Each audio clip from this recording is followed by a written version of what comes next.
And now we bring you a simple story of everyday people. There's no place like home.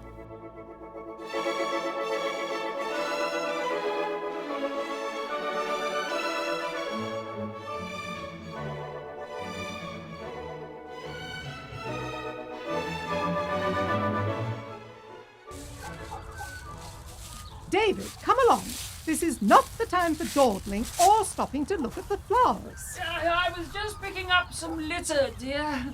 Somebody dropped a coffee cup. A coffee cup? David, we are in the middle of a plague. You don't know whose lips have been touching that cup. It might as well be a hospital swab, so please put it back on the ground. Hold your hand out and I'll get the sanitizer. Again, dear? All right. Perhaps I could put it in the... Don't put it in the bin. Avoid dustbins. They're full of germs. No, put that cup back on the ground, David. Spit spot. We're only here in the park to get our hour of exercise and return safely to our isolation bubble. Well, that's what we do anyway, isn't it? Yes, and that's why we're still alive, David. We've managed to make it to early middle age without getting sick. Who has got sick? What? Well, has anybody actually got sick as a result of this outbreak? It's not an outbreak. It's a pandemic, David. It's not quite a pandemic, dear. I don't know that anybody has... David! Shush! It is a localized, contained micro-pandemic. A microdemic, you might say. Coochie Creek may not be New York or Tokyo or Kuala Lumpur, but we're big enough to have our own cafe, our own agricultural show, and now our very own pandemic. And as respected and long-standing members of this community, you and I, David, yes, and you too, Mr. Woofy, we all have a duty to avoid unnecessary social contact.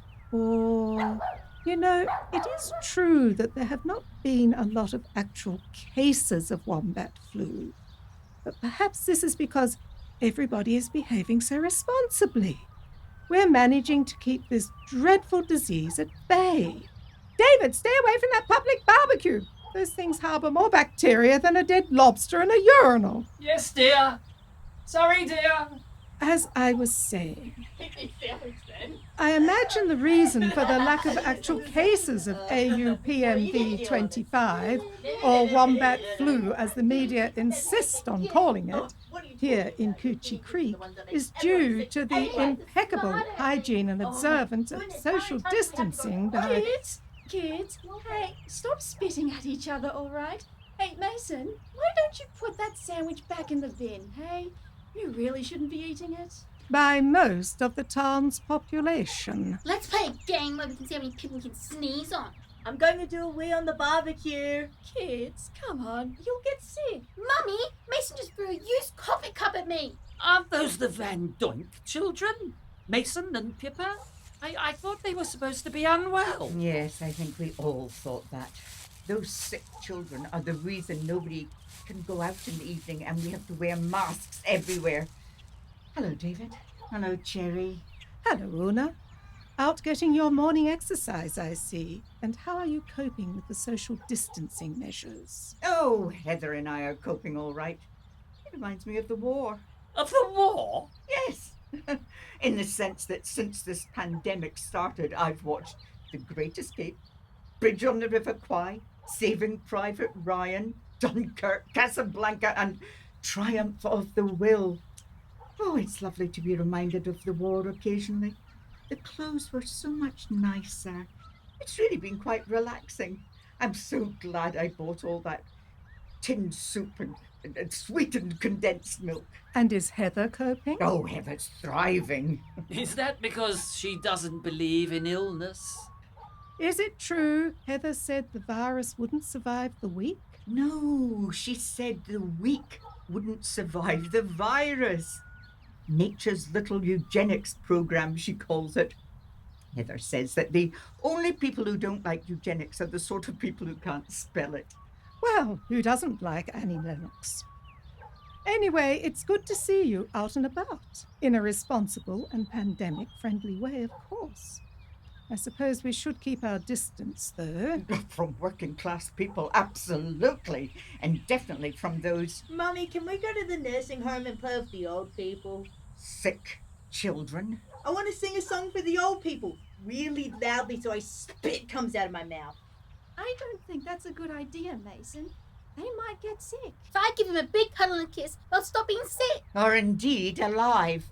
Who on earth lets children like that I can sing so loudly I puke. out of the basement? Mark my words. Children who run around the parks unsupervised today will be driving around the streets in an unmarked van tomorrow. Oh, don't be too hard on them. They're just high-spirited. They're supposed to be unwell. Indeed. High-spirited is not the term I would use to describe that sort of behaviour. If that mother of theirs had an ounce of maternal competence... I'm sure she's doing her best, but it's not always possible. David, once upon a time you were rather high-spirited, and I managed to train that out of you. Your behaviour is now quite tolerable, most of the time. So please don't go making excuses for that silly girl. So many young mothers these days are simply weak and lazy.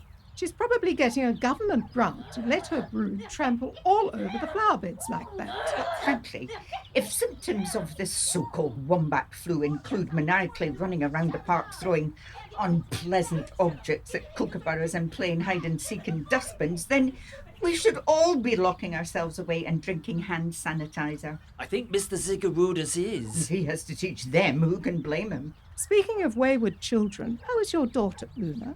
How is Lindy? I sincerely hope she's making a good recovery after her little fall. Oh, the ladder incident. Yes, Lindy's fine, thank you, Cherry. In fact, I think the fall might have done her good. I've never seen her so calm and relaxed. Really? I heard she was quite distressed after she fell off the ladder. I heard she was in tears in the doctor's office. Only when she went in. After she came out, she went straight to the pharmacy, and since then she's been as good as gold. You can park her in front of bananas and pajamas, push a sandwich under her nose at midday, and she's still grinning at deal or no deal 6 hours later. I confess I was a little cynical about the new doctor.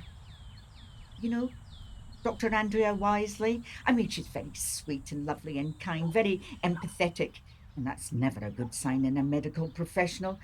But she certainly calmed Lindy down. Seemingly, she wasn't quite so successful with... Actually seen any evidence of this disease that's racing around the district? Those children are supposed to have it. Yes. Anyone else? Fat Cat and Gus were both very sick the other night. I think that's evidence that life is continuing as normal. It is odd, isn't it? Dr. Wisely was very insistent that this was a deadly disease that could spread like wildfire. Des and Jim, we haven't seen them for a while. Oh, that's because we can't be bothered with all this nonsense. Des! Should you be... Please don't stand too close. Are you sure you're... Completely fit and healthy, Cherry. Jim and I are fine, as are the kettle, and as are you and David here. You're looking pretty sprightly there, Una. Oh, don't start getting ideas, Des. Oh, I am getting ideas, actually, about our local doctor. Everyone's been taking a lot of precautions about this wombat flu, haven't they? But has anyone, actually got sick? What about those children? Well, apparently, when the doctor saw them with their dreadful skin condition and their watery eyes and their respiratory problems and their behavioural issues and... You mean those kids over there?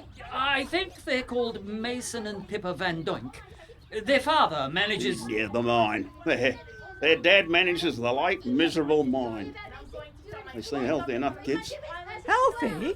Well, I wouldn't call them normal exactly, but they're not at death's door either. But hang on, Des. We can't just disregard the opinion of a qualified doctor. That would be... Hi, how are you? My name's Mason Patrick Van Doink. I'm 7 3/4 years old, and I play the ukulele. And I'm really good at reading, and The Hobbit is my favorite book. But it would be better if Aquaman was in it. And if anybody tries to mess with me, I'll destroy them because I do judo. And look at this thing I found on the road. I think it's... Yeah, get away from me, child. You have the plague. David, protect me from this walking germ diffuser. Okay, yeah, right, young man. Mason, is it? Perhaps could you, stop? My wife is a little concerned. David, maybe if I could... G'day, young fella. How's it going? I'm really good, thank you. Even though my dog had an accident and I cleaned it up with my hands before Mummy and Daddy found out. And... Well, obviously you're a clever and resourceful young man. Good on you. Yeah, everybody says I'm the most cleverest, I'm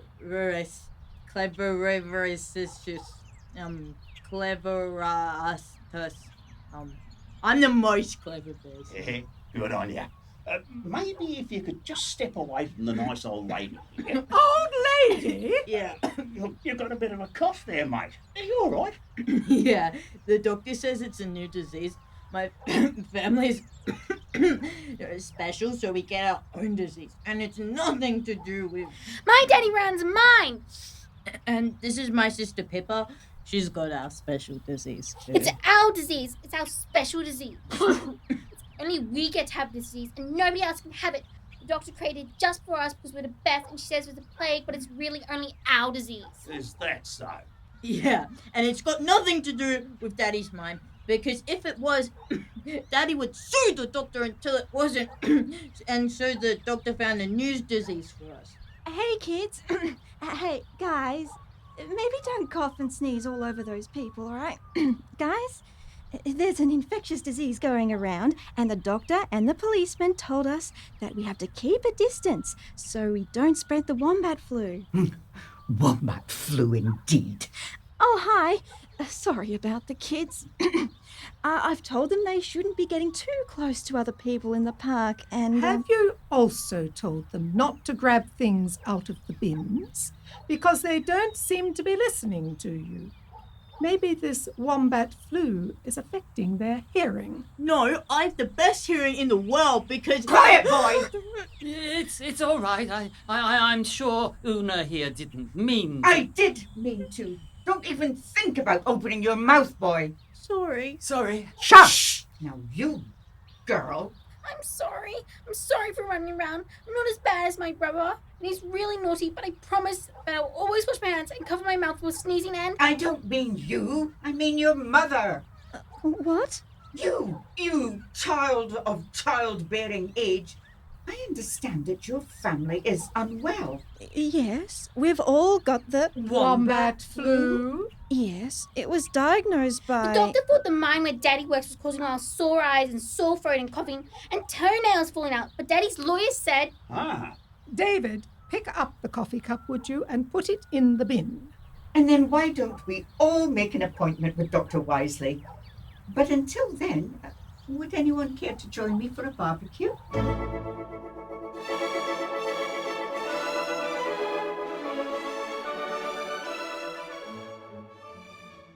Ha! It sounds as if an interesting conversation with the doctor is in store. Will Una frighten Dr. Wisely as much as she frightened Pippa and Mason? Is the town really in the grip of a microdemic, or is it actually a special disease created for the Van Doink family? And will David catch anything from that coffee cup? Find out in next week's episode of There's No Place Like Home.